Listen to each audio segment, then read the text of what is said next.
यमलोक का मार्ग कैसा होता है?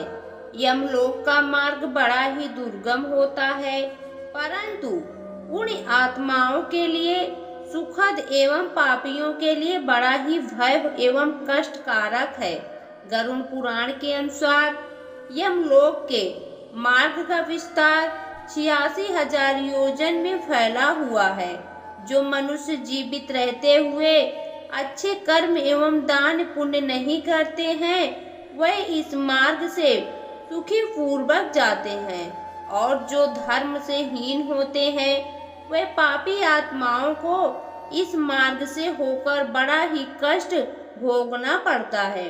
पापी मनुष्य यमलोक के मार्ग में होने वाले कष्टों से जोर जोर से चिल्लाते और रोते हुए जाते हैं। इतना ही नहीं, यमराज के दूत भी इन मार्गों पर पापी आत्माओं के चाबुक से मार खाकर वह अनेक प्रकार की यातनाएं देते रहते हैं, और वह पापी आत्मा बड़े कष्ट से इधर उधर भागते हुए फिर उस मार्गों पर चलने लगते हैं। यमलोक के मार्ग पर कीचड़ तो कहीं जलती हुई आग है, कहीं तपती हुई बालू है, तो कहीं नुकीली सुई के समान पत्थर है।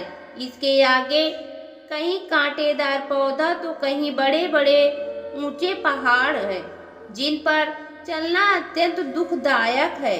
इस मार्ग के आगे कंकर कहीं सुई के समान कांटे बिछे हैं, कहीं खतरनाक जंगली जानवर हैं। इस प्रकार पापी मनुष्य इन सब रास्तों में आने वाले कष्टों से होकर यात्रा करते हैं।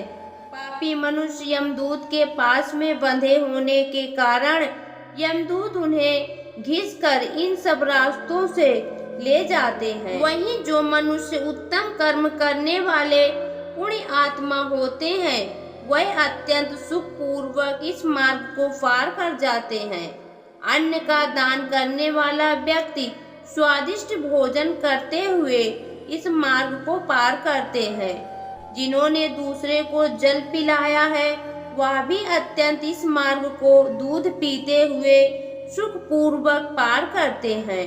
साथ ही दूध दही आदि दान करने वाले पुरुष सुधा पान करते हुए इस मार्ग को सुख पूर्वक पार करते हुए यम के द्वार तक जाते हैं। इतना ही नहीं, वस्त्र का दान करने वाले पुरुष दिव्य वस्त्रों से सुसज्जित होकर इस मार्ग को सुख पूर्वक पार करते हैं।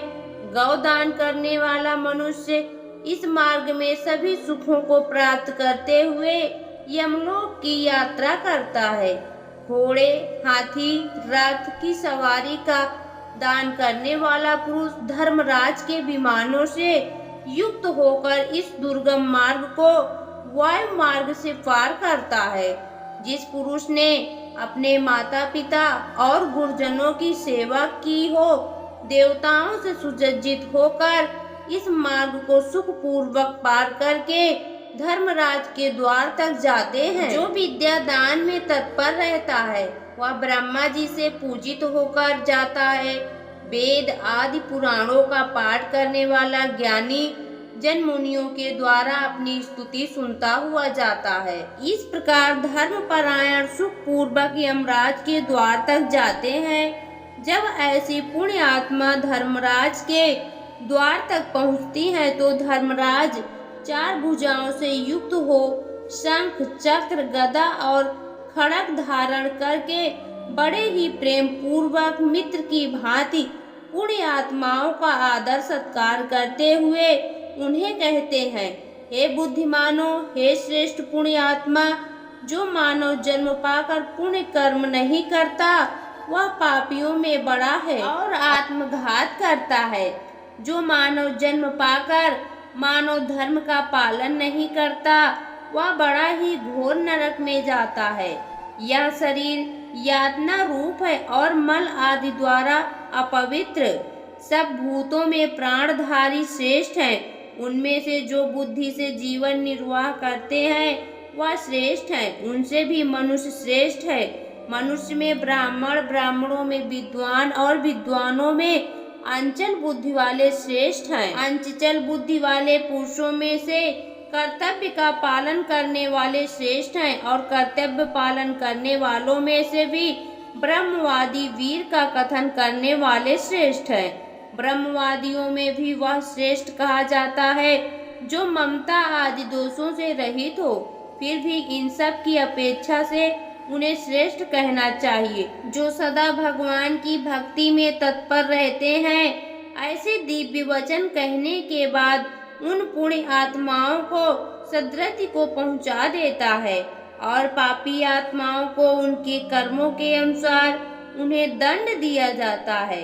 दोस्तों, आपको यह पौराणिक कथा कैसी लगी कमेंट बॉक्स में जरूर बताएं। वीडियो को लाइक करें, शेयर करें और हमारे चैनल को सब्सक्राइब करना ना भूलें। वीडियो देखने के लिए आपका बहुत बहुत धन्यवाद।